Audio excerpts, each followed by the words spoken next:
دعاؤں سے فرانس کا مسئلہ حل نہیں ہوگا۔ ہاں حضرت سعد کے بارے میں حضور نے فرمایا یا اللہ سعد دی ہر دعا قبول کرنی۔ حضرت علاء الحضرمی دے بارے صحابہ کہندے نا سی او جنا کوئی نہیں ویکھیا، اور فرمایا جدوں ہی سمندر تے تیرن دی واری آئی، چلن دی واری آئی، دریا آ گئے تے حضرت علاء الحضرمی بغیر کشتی تو چل پیا دریا اتے۔ جدوں دعا منگی اللہ کو تے دعا قبول کی تھی، بارشیں نہیں ہو رہی، علاء الحضرمی صحابی رسول نے ہاتھ چک کے دعا، بارش شروع ہو گئی۔ ورنہ تو وڈے تے مستجاب الدعوات کوئی نہ ہے نا، تے وہ بھی جنگاں کردیاں اسلام دی خاطر شہید ہو گئے، دنیا تو چلے گئے۔ آج لوگ یہ چاہتے ہیں کہ صرف دعاؤں سے فرانس کا مسئلہ حل ہوگا، دعاؤں سے نہیں ہوگا، فرانس کے ساتھ اعلان جنگ کرنا پڑے گا۔ اے تاریخ الخمیس میرے پاس موجود ہے، طلحہ اسدی اس نے نبوت کا دعویٰ کیا جب خالد بن ولید کو صدیق اکبر نے اس کی سرکوبی کے لیے بھیجا تو آپ نے ان سب کو قتل کرنے کے بعد کچھ لوگوں کو فرمایا آگ جلاؤ، میں نے ان کو جلانا ہے اس میں۔ حالانکہ حضور نے فرمایا آگ کا عذاب صرف رب دے گا جو خالق ہے، لیکن خالد بن ولید فرمایا نہیں میں انہوں نے جلانا ہے۔ صحابہ نے کہا اے کی کرن لگے ہو؟ فرمایا مجھے پتہ چلا انہوں نے حضور کے بارے میں بات کی تھی، ہاں انہوں نے حضور کے بارے میں، قتل کے بعد فرمایا پھر ان کو میں نے آگ بھی لگانی تاکہ قیامت تک کسی کافر کو بھی پتہ چلے کہ مسلمان جب حضور کی بات آئے تو ایسا اللہ کی تلوار بھی اپنے آپ سے باہر ہو جاتی ہے۔ ہم اتنی بڑی بڑی باتیں کافر کر رہے ہیں اور تم یہاں بھی میٹنگیں کر رہے ہو۔ میٹنگوں سے مسئلے تھوڑے حل ہونے ہیں، میٹنگوں سے مسئلے حل نہیں ہونے، ان کے خلاف اعلان جہاد کرو۔ انہوں نے اتنے بڑی بڑی باتیں کی ہیں اور تم ابھی باتیں کیا کر رہے ہو؟ ایک جملہ صرف، مالک بن نویرہ کو حضرت خالد نے قتل کر دیا، یہ کلمہ پڑھتا تھا، یہ صحابہ پر بات بڑی گراں گزری، اتنی گراں گزری کہ حضرت عمر اپنے آپ سے باہر ہو گئے۔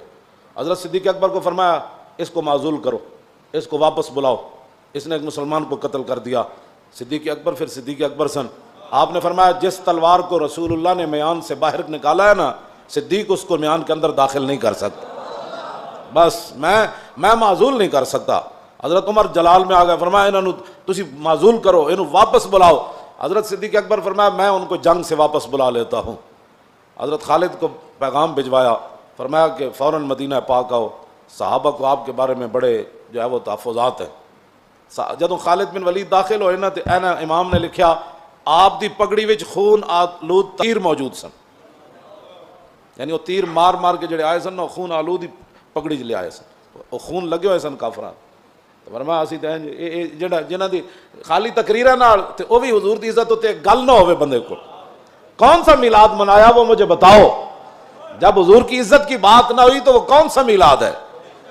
اور پھر معاملات بھی دنیا میں اپنے آپ سے باہر ہو رہا ہو کافر، اور اس وقت میلاد کے اندر لوگوں کو ایسی باتیں کرنا جس کے اندر ایک بھی حضور کی عزت کی بات نہ ہو اور فرانس کی مذمت بھی نہ ہو، وہ میلاد مجھے بتاؤ وہ کون سا میلاد ہے اور کون سی محبت رسول ہے؟ محبت رسول تو یہ ہے کہ خالد جب جنگ سے واپس آئے تو پگڑی کے اندر پھر بھی خون آلود تیر موجود تھے۔ صدیق اکبر مسجد نبی شریف میں تشریف فرمائے، حضرت عمر دروازے پر کھڑے ہیں، یہ بڑا عجیب منظر ہے۔ حضرت عمر اپنے آپ تو باہر انہیں مسلمان نو کیوں ماریا، اے کی بات ہوئی۔ امام نے لکھا کہ صدیق اکبر دا دبدبا نہ ہوندا نا تے حضرت عمر نے خالد بن ولید دے نال الجھ پینا سی دروازے اتے ہی۔ وہ میں لفظ نہیں کہندا جڑے نہ لکھن، اتنے جلال وچ حضرت عمر آ گئے تے حضرت عمر اتھوں دروازے تو گفتگو شروع کی تھی، انہاں دے او تیر چھک لے پگڑی وچ، لیکن وہ بھی تو رسول اللہ دے حسن نصارے۔ حضرت خالد سر جھکا کے ٹر پے۔ جب صدیق اکبر کے پاس پہنچے تو پھر حضرت عمر بھی بیٹھ گئے، فرمایا آپ بتاؤ جی کیا بنا، آپ نے وہ مسلمان کیوں مارا؟ آپ نے فرمایا سنو ذرا۔ خالد بن ولید جب پہنچ گئے اندر اور صدیق اکبر نے کہا کہ آپ کے بارے میں یہ ہمیں اطلاع ملی ہے کہ آپ نے مالک بن نویرہ کو قتل کر دیا، وہ تو کلمہ پڑھتا تھا۔ 182 صفحے تے گل ہے جی میں تواڈے سامنے بیان کرن لگا، گل کتنی عجیب ہے۔ حضرت خالد بن ولید کی گل کی تھی، حضرت صدیق اکبر فرمایا جواب دو۔ حضرت عمر بڑے ڈاڑے اس ویلے بہت ڈاڑے ہوئے کھڑے نے، تسی آپ جواب دو، آپ جواب دو۔ ہاں حضرت خالد بن ولید گل کی تھی، انہوں نے کہا جناب میں ماریا تو انہوں ہے کلمہ وہ پڑھدا سی، لیکن جدوں میں انہوں کیا نا بھائی تسی زکات کیوں نہیں دیندے بھائی، کی مسائل ہیں تانوں، کی مسائل ہیں؟ اللہ اکبر۔ خالد بن ولید فرمان لگے صدیق اکبر نے جناب جدوں میں انہوں کیا میں کہا زکات تسی کیوں نہیں دیندے، کلمہ جے پڑھیا تو ہن زکات تک کی مسئلہ ہے تانوں؟ فرمایا کہ قالا ان صاحبکم قد توفی، فرمایا کہ وہ اگوں کہنے لگا کہ تواڈے نبی تے دنیا تو تشریف لے گئے، زکات تے حضور دی ظاہری حیات نال سی، انہیں اے نہیں کیا کہ انا رسولنا، انہیں کہا اے نہیں، انہیں لفظ کہا، انہیں کیا تواڈے نبی، تے صدیق اکبر فرمان لگے بالکل ٹھیک کیتا ہے تسی، ایتھے تے قوم تے نا نال فرق ہو جاندا، تے قوم تے نا نال فیصلے افضل الخلق بعد الرسل کر دیندے، جڑے نو دین نہیں نہ سمجھ آیا تے او پھر دین پڑھن، یا پھر ذرہ عشق نبی از حق طلب اور سوز صدیق والی از حق طلب۔